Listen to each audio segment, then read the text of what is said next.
I don't know, you can't live on both sides of the coin. Like it's this It thing opens that the door. it does. And then, but at the same time, your actions are saying, but, I know this could happen, but this is available, so I'm going to use it. And I guess we'll kind of having like, we'll cross that bridge when we come to it type of a thing.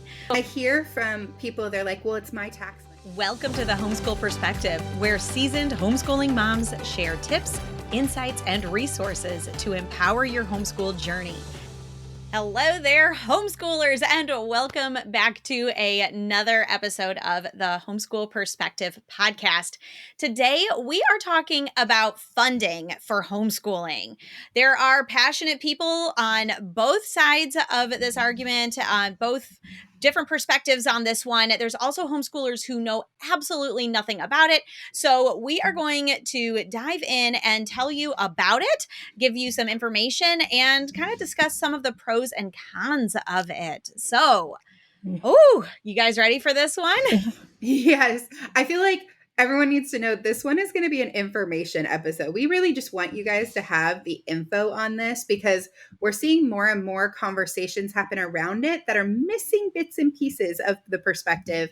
And so we just want to make sure that you've got all the data so that you can make the best decision for your family. Because It's really cool that more of these programs are coming up and that there are more options available. But it is really important that we understand those options fully so we can make the right decisions for our kids. Absolutely. Yeah. And let's start by talking about like different types of funding that are out there, because it does vary state to state and different, just whatever situation you're in. There's lots of different things to be aware of. And I know, like, I've talked to people that are like, wait, we have funding in our state? And there's a lot of confusion about whether there is or isn't. Yeah. So there's a couple of different, and please jump in, but there's a couple of different things going on in different states. So some of the more universally, or most states have these options, are the online programs. Right. So the online programs are things like K-12, Connections Academy. There's many other ones, but essentially it's an online school that families enroll in for free because it's a public school. They're typically done as a charter in their state. And then they have access to that curriculum, but they live more of a homeschooling lifestyle. Right. So that one's pretty available nationwide. There's a couple in Canada. There's some other places. So if you're outside of the US, make sure you're checking in with your homeschool networks because it's a little different in other countries than it is in the US. Mm-hmm. But that one's pretty universally available. Do you have that in your states? Yes. I think Texas. Yep. Yeah. We have, yeah. Yeah. That one's like, and a lot of people, have joined those options just in the last few years. I've noticed a really, about 10 years ago, I knew one family that used Connections. I think it was the Connections Academy.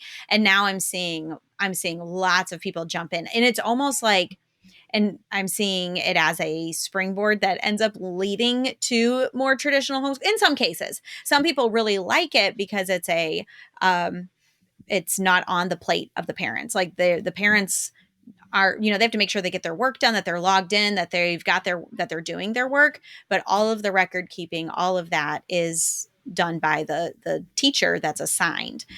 So I'm seeing that more. Well, and I think you're making an important distinction that I want to make sure our listeners know. And that is that if you enroll in an online school, you are enrolled in school. So yes. Even though you are living more of a homeschool lifestyle, you are enrolled in school. And here's the thing. I don't care. Like if you come to co-op, you come to Park Day, you're a homeschooler, Like you do it your way. I love it. And I do think that's something I'm seeing a little bit of yuck there, but like it doesn't matter. It doesn't matter that as far as that goes. Where it does matter and where I want to make sure people understand is in the legal sense. Yeah. You are legally enrolled in a school. So you are a school attending family from a legal perspective. And it's important to understand that. Because there are different things associated with that as far as record keeping goes, as far as who could support you if you had an issue, as far as what you would do if someone came and knocked on your door, all of those things. It is important to understand. And in the same vein, if you're in a state like California, you have the independent study charter schools or the homeschool charters. If you can't see my air quotes, that's what people call them in California. Mhm. And again, in those cases, you're enrolled in a school. So it is different from a legal sense for than homeschooling is. Do you guys know anybody who's in part of those? Who's done the Like the which one? charters or the online schools, the ones where you are enrolled in a Oh, school yeah. but have more of a homeschooling lifestyle. Yes. Yep, for sure. And I Yeah. have seen that debate going on between, like, well, you're not really a homeschooler. And like you said, like, that's gross. Like, yes, you have that, but it's a distinction between the lifestyle. Yes, you have that homeschooling lifestyle where you can go to the park in the middle of the day. And there's not a lot of, there is oversight there, but you're not logged in all day, every day. And so you have a lot of freedom to go and be a part of other homeschool co-ops or, other homeschooling, or just, go to the zoo in the middle of the day because you want to. But that's like what you said, the lifestyle, and then versus the legality, like the legal definition of what you're doing school Yeah. wise. And so I think that there is like, that's so important to know the difference so that you don't take part in the yuck, And and like, yeah, what I were you going to think say? I was going to say the one thing that I think that I didn't understand in the beginning that is so important now, and having moved from one state to another and so on, is knowing what your state laws are and how your state defines each of them. Yeah. Because one thing that I'm bumping into now is seeing that not every state uses the same definitions for each thing. Mm-hmm. Mm-hmm. Or And the so same it's really important requirements. to be right. It's really important to be compliant with your state's laws and to do your own due diligence, not even to trust a big website or Mm-hmm. a homeschool group, but to make sure that you, as the parent sitting in the driver's seat of your child's education, Mm-hmm. are driving on the right path legally and meeting all of the expectations.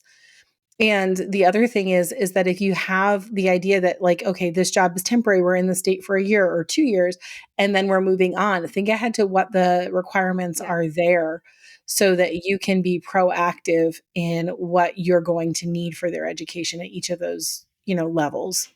Mm-hmm. Mm-hmm.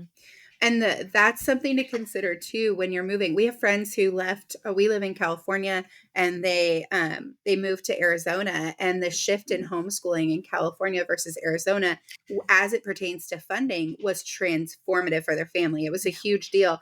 And now if she had known that, they would have moved sooner. Like it has impacted their education so much. So it Mm. really does vary from state to state, and you do need to. I agree completely, Lisa. You do need to do your research and understand what all of that means. That actually leads perfectly into the ESAs. Yeah. So the ESAs are the new hot topic, right? Oh, yeah. Everybody's talking about them.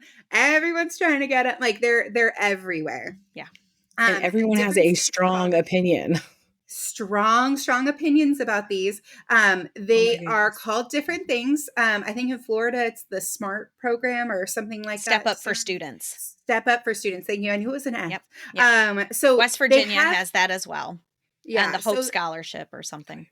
perfect. So every state calls these a little something different, and they are administered differently. But Yes. essentially, what is happening when a child enrolls at a public school in the United States, there is funding that follows that enrollment. Mm-hmm. So, and I think that's important for everyone to understand just in general, right? That like there is funding associated with attendance and enrollment. What these programs attempt to do is take some of that funding. In most cases, it's significantly less than what they would have if they were enrolled in a neighborhood Right. school or in a public school. But to take some of that funding and make it accessible to the family if they choose to be outside of the traditional public school institutional schooling system. So you'll see families using these for private schools. You'll see them using for services, for homeschooling curriculum. When I say services, things like speech, OT, Occupational therapy. tutoring, Mm-hmm. yeah, all of those kinds of things that insurance won't cover, but they don't have access to in other settings. So that's the kind of thing people are using them for. How they're administered varies widely. Some of them have a lot of freedom and low regulation. Some of them are very high regulation, and that's where the I feel like, have you guys seen this? I feel like that's where the controversy comes in. Yeah. And some confusion as well, because it also depends on were your kids previously enrolled in the public school, or have they never been enrolled in public school, and that can affect their access to the funds.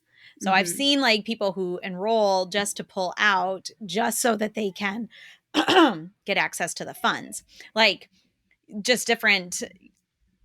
There's also families that are doing that to get their IEPs, which then allows their child to have access to services they may not have had access to without, while homeschooling, without that. Now, kiddos with special needs or learning differences, homeschooling do very well. They have that one-on-one support. You don't need these things. However, there can be so much help found, so much support found in those additional tools and resources.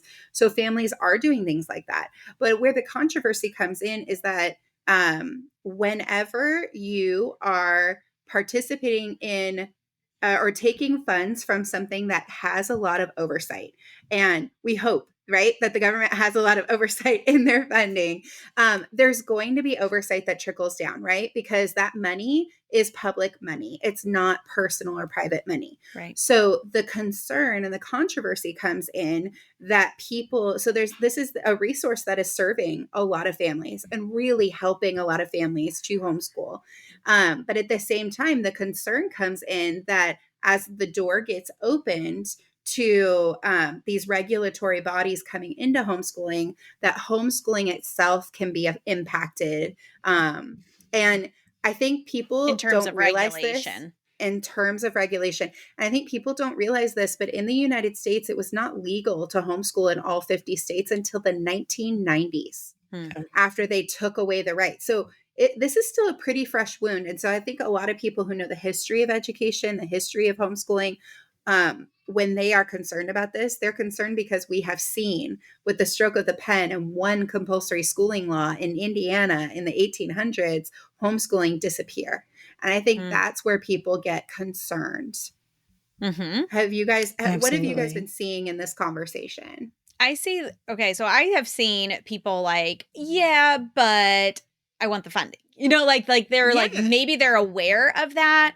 And where that controversy could pull in, but it's like, but there's funding available. And so I have access to these funds. I'm going to use them. And I totally get that, but I don't know, you can't live on both sides of the coin. Like it's like you understand that there is this controversy or this not controversy, but this conversation. That this could happen. There's this that could. This thing, it opens the door. It does. And then, but at the same time, your actions are saying, yeah, but, I know this could happen, but this is available, so I'm going to use it. And I guess we'll kind of having like, we'll cross that bridge when we come to it type of a thing.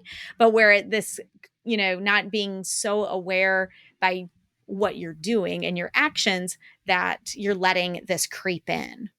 I don't know. I mean, I see both sides. Well, so I'm not saying. And I hear from people, they're like, well, it's my tax money too. Right? Like I should have access. Yes. Totally and get it.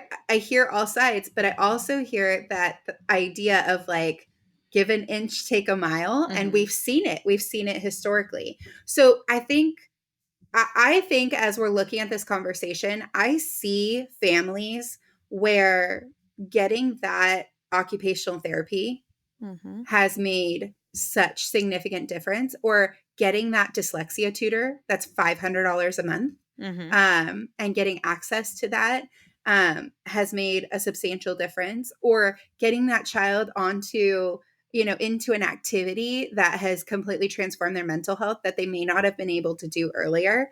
I see how much benefit there has been. Yeah. Right. And I totally understand.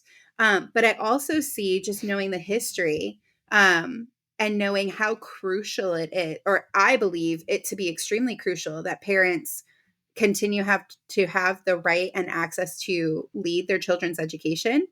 I also see how this can very easily become a slippery slope. So that's what I was trying to say, but you just said it so much better. Thank you for repeating what I said in much more coherent terms. Well, but what would you say? Like, if so there is benefit, but we've got this like looming thing we have to watch out for. Yeah. I think it What do you depends think? on why you're homeschooling, and I think it Mm-hmm. depends on what your kids' needs are. Because here's the thing. If, for example, my kids were hungry and I needed food for them, I would be a lot more open to ways to get that food than I would be if they were full and I had abundant resources to choose to get my food anywhere I wanted, right? And I think it's the same in the homeschooling world. If we have enough support in the homeschooling community to provide homeschooling families with resources and to help guide them, then we limit the need to go elsewhere and for all of this extra stuff. But the families that I've talked to that are using funding, it's because they don't have enough support or because their needs are greater than the homeschooling community that they're part of can support. For example, those therapies for kids with special needs. And I can see both sides of it. My personal take is I want my homeschooling freedom, and therefore I make the choice that I feel best aligns with that core value of freedom. However, I also believe that as parents sitting in the driver's seat of their child's education, we need to support all of the people in our community that are choosing homeschooling, whatever their things look like, their choices look like, and we have to have open dialogue without emotional attacks. This is almost like a political debate, really. And so we have to be careful when we engage in this dialogue and really just be aware and have open and honest conversations about it. Because there are states that have very little oversight attached to their funding. It's just, hey, your kid's registered as a homeschooler, great, here's a check. But then there are other states where that's not the reality. And so Yeah. we can't make sweeping determinations on it. As much as it would be easier for our listeners if we give like a nice tidy package that says, if you take funding, XYZ happens, right? That would be so convenient. Oh yeah. But we can't do that. And I believe it's one of those issues where it seems really great. But I'm at the age where it seems really great has turned out to be, ends up really crappy a lot in my lifetime now. And so personally, I look at it and I'm like, oh, that's fantastic. No thanks. Right? Yeah. Like, or if you're going to participate, maybe hold it with a loose hand. Like, right. Know what could happen and know when to walk away. So then I have a question for you guys. Does anybody who chooses the homeschooling lifestyle, whether they choose whichever path that here they choose, do they have a responsibility to keep an eye on any legislation or regulatory things and take action? Is there a responsibility to that if you have chosen a homeschool lifestyle, regardless of the path? I don't. Yes. What do you think, Allie? No. Yeah. Oh, I've got a big old opinion on this one. I just want to hear from you guys first. I know. I'm trying to formulate my words so that they come out really nice. I've only had a cup of tea today. There's no coffee in me. And coffee helps, right? But I really believe strongly that any choice we make, homeschooling, parenting, religion, I mean, any of these topics that are hot topics, we make our choices, and those choices should be made with education. They shouldn't be made out of fear. They shouldn't be made out of coercion. They shouldn't be made out of going with the flow or following a leader that we look up to. Right. Any of those options might begin the journey, right? Mm-hmm. They might start you down the path, but once you choose the path that you're going to walk on, you have a responsibility to yourself, to your children, and honestly, I believe corporately, like to the world, to know what you're choosing and why. And that's not just homeschooling. So I believe that is a life principle. It's something we teach our children to be aware. Everything that you do is a choice. Right. And every yes that you say is a no that you're saying to something else. And every no that you say is a yes to something else. And be aware of what your yeses and your nos are and the ramifications of them today, next month, and 5 years from now. Yeah. Mm-hmm. And I would say ideally to be aware and to be proactive and to be looking out for all of that stuff. Yes, like that would be in an ideal situation, but most of us are just trying to educate our kids and get through these long days, like there's not I don't think you're going to see as much activism around that when things are going well. Well, okay, but that's the problem, right? Right. No, I So know. I agree. what I would say to that is it is very easy to sign up for an email list for somebody who's already doing the advocacy work. That's what I was gonna say. We They're don't have to do it already all ourselves. yeah, you don't necessarily have to do it, but sign up for one of the people in your state or Mm, one of the national organizations that are putting their energy towards watching these things. And mhm, when they ask you to take action, take action. And you guys, usually action is clicking a few buttons to send an email. Maybe it's making a phone call. And I know we're overwhelmed. I live in the overwhelm more than I wish I yeah. did. I completely get that. But when you really go back and you look at how we lost the right to homeschool back at the beginning, Yeah. it was quite literally one law in one state Do that you had want this to sweeping. kind of Well, tell it's the that compulsory. history? Yeah, well, we kind of touched on it, but it's the Y- compulsory schooling law. They started the common school. Yep. Horace Mann started the first common school. It was the first public school, Prussian model public school that had come to the United States. Now, I'm giving a rough overview here. Anybody who wants to split hairs, I'd be happy to do a very long episode on all the details. But um, in general, it was the Mhm, first Prussian model public school. They were called common schools that Horace Mann started, and people weren't going. mhm. They weren't going in the numbers Yep. that they had anticipated. And the families were, doing their thing, right? There were families who were participating, but it wasn't in the volume they wanted. And so they decided to pass a compulsory schooling law. Those laws are still in place. We have compulsory schooling Yes. laws throughout the entire United States. Mhm. Compulsory means mandated, required. You are required to have your children educated from this age to this age. The ages vary state to state because states' rights is a huge thing in the US, right? So they vary. But you are mandated, you are required to educate your children from certain ages. Well, when this law passed, these legislators that were doing this, the education leaders that were doing this, they were not quiet about it. They were talking about it. Their speeches, tons of speeches. I highly encourage you to go find and read them, because it gives a lot of insight into what's happening in education right now. They Mhm. weren't quiet about it. The thing is that the families were like, well, whatever, they can do what they want with their common school. Like I'm busy here. I've got my farm, I've got my business, I'm homeschooling my kids. Not They didn't call it homeschooling. They're just, Right. educating their kids.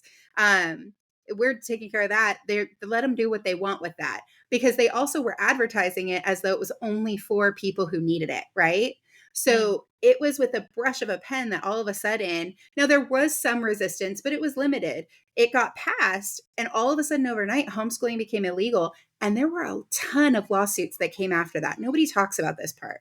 mm, Tons of families started suing for their right to bring their children home again. yeah. And they were losing left and right because this law that came out of nowhere was written really well. Mm, And it took until the 1990s to fight state by state to get the right to homeschool. right. So this, I think, and I think it's, if you've been listening to us for any amount of time, you know that we believe that you get to make these choices for your family, and that, and what you choose for your family, what's best for you, is great. And I stand by that firmly. But to go along Lisa's point, if you've chosen something, we have a duty to ensure that that choice is available. We have to be paying attention to that. So yes, we're busy. Yes, it's overwhelming. Yes, there's a lot going on, but there are really simple ways to just stay in awareness. And when those people say, hey, can you send an email? Mhm. Hey, can you send us $5? Hey, can you share this post? Hey, can you make this phone call? Those 5-minute things can make a huge difference. They didn't have the ability to do that when the compulsory schooling law came. We have the ability now. So I do think I got up on my soapbox, guys. I'm sorry. I really That's didn't okay. mean to. I We just wanted to educate everyone. But I think, um, find an advocacy group in your area and just keep an eye. Just let them send you emails. Right. Don't read them all the time, but when they send one that's bold, open it. Look for Just the open that bold. one. Or do what I do in your email, and every once in a while do a search in the search bar for like that organization, and then just be like, did I miss anything important? And then like, boom, like do it once a week. Just keep an eye. Keep an eye out.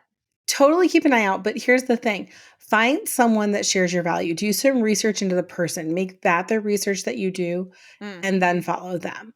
Because there are a lot of people that people have suggested to me over the years, but then when I deep dive in, I'm like, oh, we don't share the same values, the same goals.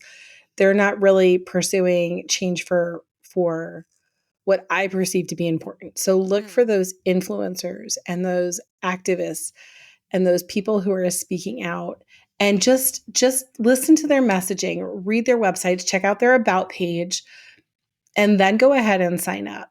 And that's it. That's really it is. Once you find someone you can trust, but make sure that you trust them. I would personally say start with organizations, though.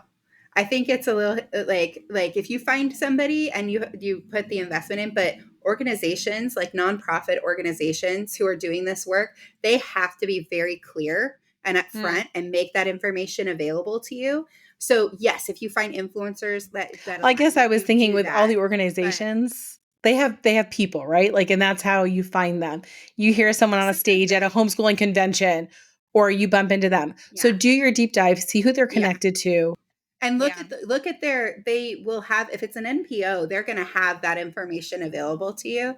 Like, definitely check that out. But I just would say stay in awareness. Just stay in awareness of what's going on, regardless of which side you've fallen, not fallen, but that you've chosen for your family. Right. Know that those options are available, and then just stay aware so that we can ensure that these options stay available for a long time to come. And protect. And like, just protect the right to homeschool as that's, I think that's where this is all boiling down to, is just that protecting our right to homeschool and keeping regulation with the funds is probably a good thing, right? When funds are coming, we want those funds to be managed in, what am I trying to say? Managed in a good way, right? Like, we want them managed well. But that distinction and that line between when does that management of the funds cross over? And that's just something just to be aware of when we're talking about funding for homeschooling. So any final thoughts on this issue? Lisa's like, I'm done. No, I so many of them. I'm going through my head going, But no, I think Allie summed it up well. Just understanding, right? Yeah. Like we just, this is not one of those things that as homeschoolers we can let slide by us. We don't have to become activists. We don't have to become spokespeople. Yeah, absolutely. Right? But we do have to know. Right. Mm-hmm. Yep. I think Lisa put that perfectly. We just need to be aware. We have to know what's going on and know what our choice means, and what goes along with that, so that it continues to be the best option for our family. Because sometimes that carrot looks so good that we miss where it is dangling over a cliff. And sometimes the carrot's in a great spot and it's good and it's great. And we go, we eat and we enjoy the carrot. So we just need to be aware and do our due diligence.